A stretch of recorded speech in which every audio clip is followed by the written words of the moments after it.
ఈ ఉగాది నుండి astrology plus law of attraction తో కొత్త జీవితాన్ని మొదలు పెట్టండి. వెంటనే జీకేఆర్ గురువు గారి పర్సనల్ అపాయింట్మెంట్ తీసుకోండి.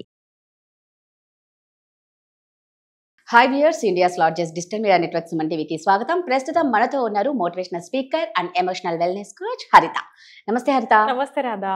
హరిత, రీసెంట్ గా జరుగుతూ ఉంది, ఆల్రెడీ విన్నాం అఘోరీ గురించి, లేడీ అఘోరీ.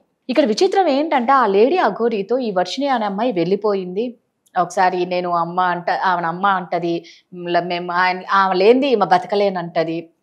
ఇంట్లో ఏంటి అంటే వాళ్ళ పేరెంట్స్ ఇప్పుడు గుండెలు బాదుకుంటూ ఉన్నారు. అమ్మాయి బీటెక్ సెకండ్ ఇయర్. పేరెంట్స్ ఎంతవరకు జాగ్రత్త పడాలి? ఒక ఎదిగిన అమ్మాయి ఇంట్లో ఉన్నప్పుడు ఎవరిని పడితే వాళ్ళని నమ్మి ఇంటికి మనం పిలిపించుకోవచ్చా? మళ్ళీ ఒక రూమ్ ఏకంగా ఇవ్వడము, అక్కడ పూజలు చేయడం, అది ఎంతవరకు కరెక్ట్? ఈరోజు నా బిడ్డ వెళ్ళిపోయిందని తండ్రి గుండెలు బాదుకున్నా ఆ బిడ్డ రాను అంటుంది. ఇదంతా చూస్తూ ఉంటే ఒకలాంటి భయం వేస్తుంది. నెక్స్ట్ ఆడపిల్లలకు భద్రత లేదు అనేది ఎంత కరెక్టో మన చేతులారా మనం ఆ భద్రతను పోగొడుతున్నామేమో అనిపిస్తుంది. ఒక ఎమోషనల్ వెల్నెస్ కోచ్గా పేరెంట్స్ ఎలా ఉండాలి, పిల్లలు ఎలా ఉండాలి? ఒక ఎమోషన్ గురించి చెప్తాను రాధా. ఫ్రీడమ్ ఆర్ లిబర్టీ అన్నమాట.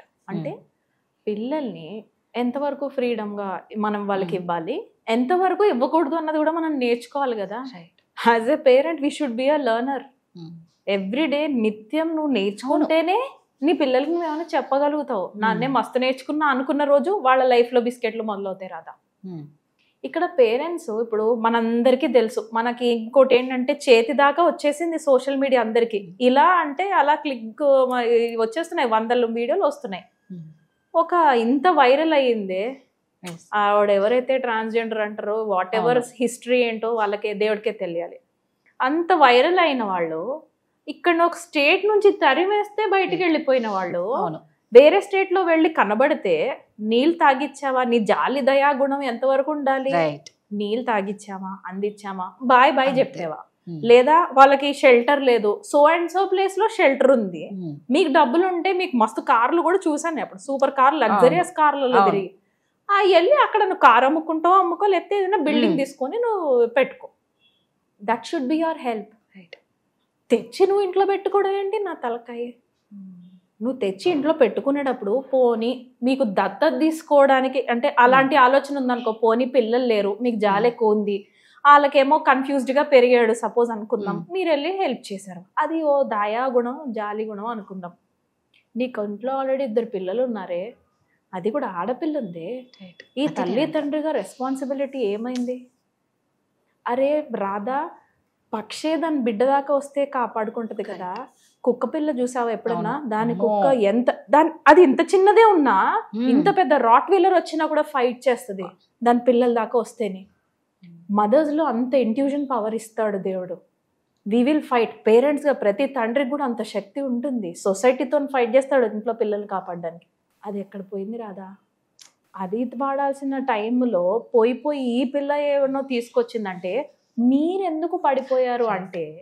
ఇంకొకటి చెప్తాను, as an emotional wellness coach, మనకి ఇండియాలో ఎందుకు మొత్తం ప్రపంచంలోనే కూడా క్లాసెస్గా డివైడ్ అయిపోయాం. డబ్బులు బాగున్నవాడు హై క్లాస్ అని, మిడిల్ క్లాస్ అని, అస్సలు లేనివాడు లో క్లాస్ అని. హై క్లాస్ వాడికి ప్రాబ్లం లేదు, వాడికి ఏదైనా ప్రాబ్లంలు వచ్చినా ఏమొచ్చినా వాడి దగ్గర ఇనఫ్ సెక్యూరిటీ, వాడు డబ్బులు ఉన్నాయి, వాడు మేనేజ్ చేసుకోగలడు. ఇక్కడ కాకపోతే లండన్కి వెళ్తాడు ట్రీట్మెంట్కి, ఏదోటి వాడికి ఏదైనా ఉంది సెక్యూరిటీ. ఈ లో క్లాస్ వాళ్ళకు కూడా కొద్ది గొప్ప ఈ రోజు నేను సంపాదించుకున్నాను, తిన్నాను, నాకు ఇంత చాలే అనుకుంటారు. ఏదైనా ప్రాబ్లంలు వచ్చినా హెల్త్ కార్డులు ఉన్నాయి, గ్రీన్ కార్డు, ఎల్లో కార్డు లేవు, వైట్ కార్డులు అంటారు. ఎటొచ్చి మిడిల్ క్లాస్ ఫ్యామిలీతోనే ప్రాబ్లమ్స్ ఎక్కువ రాదా. అందులో మళ్ళీ upper middle class, middle class, lower middle class. ఈ lower middle class and middle class ఉంటారు చూసావా, సఫర్ మామూలుగా ఉండదు రాదా. వాళ్ళకి ఎంతసేపు మేము కూడా అక్కడికి ఎదగాలి అన్న దాంట్లోనే ఉంటారు, లైఫ్ లాంగ్ ఉంటారు. ఆ ప్రెషరే వాళ్ళ పిల్లల మీద కూడా వెళ్తూ ఉంటుంది. ఇక్కడ నేను ఎందుకు ఈ డివిజన్ గురించి మాట్లాడానో చెప్తాను. డబ్బుల కోసం పడిపోయాడుగా తండ్రి. నువ్వు 8,000 లేకపోతే 20,000 ఆ 20,000లోనే నీకు తాహత్తుగానే నీ పిల్లల్ని చదివించుకో. అంతేగాని మనకి బియాండ్ వెళ్ళి మనం ఏదైనా చేసామనుకో అప్పుల్లో కూరుకుంటారు. అప్పుల్లో కూరుకున్నప్పుడు నీ బ్రెయిన్లో రిలీజ్ అయ్యేది సెక్యూరిటీ లేదు కదా. నీ బ్రెయిన్లోంచి కెమికల్స్ అన్ని ఫైట్ ఆర్ ఫ్లైట్ ఓన్లీ అదే రిలీజ్ అవుతూ ఉంటుంది అనమాట. కెమికల్ పారిపోయి ఇక్కడ నుంచి, లేదా ఇక్కడ ఏదైనా యుద్ధం చేయి, ఇక్కడ యుద్ధం ఎవరితో ఫైట్ చేయలేదా, ఇక్కడ నుంచి పారిపో. ఆ ఫైట్ ఆర్ ఫ్లైట్ కెమికల్లో వాళ్ళు బిజీగా ఉన్నప్పుడు ఆ టైంలో వస్తారమ్మా ఇలాంటి వాళ్ళు వీక్నెస్ పట్టుకోవడానికి. తండ్రిలో ఒక వీక్నెస్ కనబడింది, డబ్బులు ఆశ వీడు చూపించాడు, ఈయన అక్కడ పడిపోయాడు. ఫర్దర్గా లైఫ్ ఎవరు చూడలేం కదా. నెక్స్ట్ లైఫ్ నీ 1 month 2 months తర్వాత నీ లైఫ్ ఇలా ఉండబోతుందని నీకు ఈరోజు కనిపించి దేవుడు కనిపించాడు అనుకో ఆ థర్డ్ ఐ ద్వారాని, మనకి ఇంకా శివుడికి తేడా ఉంది. నువ్వు ఇక్కడే అలర్ట్ అయిపోతావు. ఎస్ ఓ నో, 2 నెలల తర్వాత నాకు ఇంట్లో ఈ ప్రమాదం జరిగిపోతుందంటే ఏ తండ్రి రానిస్తాడు? But this is how we work. We don't know, మనకు ముందే తెలీదు. లైఫ్ ఎప్పుడు కూడా life is a path of discovery అంటారు. ఈ రోజు నీకేం తెలీదు, ఈ రోజు నువ్వు ఏదో ప్రయత్నం చేస్తావు, రేపు ఇంకొంచెం ప్రయత్నం చేస్తావు, కొన్ని రోజులు అయిన తర్వాత dot dot dot dot dot dot join చేసుకుంటూ వెళ్తే నువ్వు చనిపోయే టైం కల్లా ఒక మంచి ఫిగర్ తయారవ్వాలి, ఒక మంచి బొమ్మలా తయారవ్వాలి. అది నీ లైఫ్ ఉండాలి అంతే తప్ప మధ్యలో క్రాస్ డాట్స్ వేయకండి. ఆ క్రాస్ డాట్స్ అంటేనే వీక్నెసెస్లో కింద పడండి. పడినాక మళ్ళీ లేపే గ్రాఫ్ కూడా ఎత్తుకోండి కదా. కరెక్ట్. ఇప్పుడు దీన్ని రిపేర్ ఎలా చేయాలి తండ్రి? ఇప్పుడు నువ్వు చేయి దాటిపోయిన తర్వాత మళ్ళీ వెళ్ళి ఎలా తల్లి ఆడపిల్లని తెచ్చుకుంటాడు?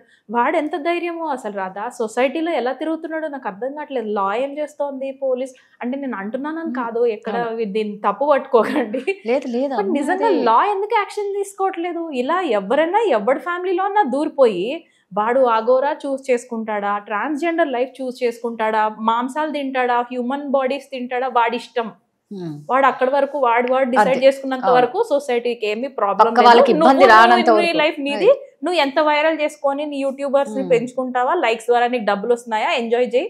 నీకు ఆ అటెన్షనే కావాలనుకుంటే అందుకే ఆ లైఫ్ లోకి వెళ్ళాడు. That is his choice. ఆడ మెస్ చేసుకుంటాడు, ఆ మెస్ లో వాడు ఆనందం పొందుతున్నాడు, వాడిని బతకని వాడు అందులో. కానీ వీడు ఇంకొక ఫ్యామిలీని నాశనం చేశాడు అన్నప్పుడు లా should take over. Father should take the help of law. ఆ అమ్మాయి సీనియర్ నే కాదనట్లేదు, దాటిపోయింది, 18 ఏళ్ళు దాటింది, ఇంకా నాన్న చేతిలో ఏం లేదు. కానీ ఆ 2 నెలలు వాడు పడేస్తున్నప్పుడు ఏమైంది అంటున్నా. ఆ ఇంట్లో ఎదిగిన పిల్ల ఉన్నప్పుడు ఒక బెడ్రూమ్ ఎందుకు ఇచ్చారు? అక్కడ దాకా ఇప్పుడు అయిపోయింది. ఫ్యామిలీ నుంచి మనం నేర్చుకోవాల్సింది ఏంటంటే, మన ఇంట్లో ఆడపిల్ల ఉంది, మన ఇంట్లో ఇంకా అబ్బాయిలు కూడా రాదా, ఓన్లీ అమ్మాయిలనే అనట్లేదు, ఆ ఏజ్ లో అబ్బాయిలు ఉన్నా కూడా జాగ్రత్తగా ఉండాలి. ఇప్పుడు అసలు జనాలకి వావి వరుసలు ఉండట్లేదు. వాళ్ళకి చూపిస్తున్నవి కూడా anything is allowed, love is blind. ఆడపిల్లలు లవ్ చేసుకుంటున్నారు, మగపిల్లలు లవ్ చేసుకుంటున్నారు. విచిత్రాలన్నీ జరుగుతున్నాయి ప్రపంచంలో. Very confused children. మనమా ఓపెన్ గా అస్సలు కాన్వర్జేషన్స్ చేయలేం. మన ఇండియన్ సొసైటీలో అసలు బూతు బూతు బూతు అంటారు తప్ప తల్లిదండ్రులు కూర్చొని ఓపెన్ కాన్వర్జేషన్సే చెయ్యం. వాళ్ళకి అసలు ఇన్ఫర్మేషన్ మన నుంచి రాదు, ఫ్రెండ్స్ నుంచి వస్తుంది. ఆ ఫ్రెండ్స్ ఎట్లుంటారు, వాడే సగం ఇన్ఫర్మేషన్. ఆ సగం ఇన్ఫర్మేషన్లో ఎవడైతే ఇన్ఫర్మేషన్ ఇస్తున్నాడో వాడు ఫ్రెండ్ క్లోజ్ అయిపోతున్నాడు కదా. వాడితోనూ ఒక ఎమోషనల్ కనెక్షన్ వచ్చేస్తుంది. అబ్బాయిలు అమ్మాయిలు అబ్బా ఈ ట్రాన్స్జెండర్లు ఏంటో, ఈ చేంజింగ్లు ఏంటో ఏం అర్థం కావట్లేదు. మన ఫ్యామిలీని మనం కాపాడుకోగలగాలి. అదే మన చేతిలో. ఎవరి బాధ్యత, ఎవరింట్లో వాళ్ళ బాధ్యతలు వాళ్ళే తీసుకొని వాళ్ళని వాళ్ళు కాపాడుకోవాలి తప్పితే ఇది ఎవరి చేతుల్లో ఏం లేదు. అత్యాసకి వెళ్ళిపోద్దు, ఓవర్ గా అత్యాసకి వెళ్ళిపోయి నేను కష్టపడకుండా ఇలా వచ్చేస్తున్న మనీ నీకు రేపు పొద్దున ఇంట్లో డేంజర్ తీసుకొస్తోంది తప్ప, ఇన్సెక్యూరిటీస్ ని తీసుకొస్తోంది తప్ప హ్యాపీనెస్ వస్తుందని ఎక్స్పెక్ట్ చేయకండి. ఇప్పుడు తల్లిదండ్రుల్ని పాపం నేనేం అనట్లేదు, వాళ్ళ బాధ ఇంకా వర్ణనాతీతం అంటారా, దాన్ని ఏమంటారు, బియాండ్ అనమాట మన ఎక్స్పెక్టేషన్స్. నిజమే. బట్ ఏంటంటే అట్లీస్ట్ నెక్స్ట్ ఈ మిస్టేక్ అవ్వకుండా రిపేర్ చేసుకుంటూ వెళ్ళడమే లైఫ్ అంటే. మిస్టేక్ ఎందుకు జరిగిపోయిందని తల బాదుకొని ఇప్పుడు ఎవరికి లాభం లేదు. నెక్స్ట్ ఏదైనా ఇంట్లో వాళ్ళనే నమ్మలేని టైంలో మనం బతుకుతున్నాం కాబట్టి అలాంటి సిచ్యువేషన్ లో ఉన్నాం అందరం. అలాంటప్పుడు ఎవరినో ఇళ్ళకి తెచ్చుకోవడం కూడా కరెక్ట్ కాదు. మనం ఇంట్లో మన జాగ్రత్తలు మనం ఉంటే ఇలాంటివి జరగని మా ఒపీనియన్. Thank you Radha.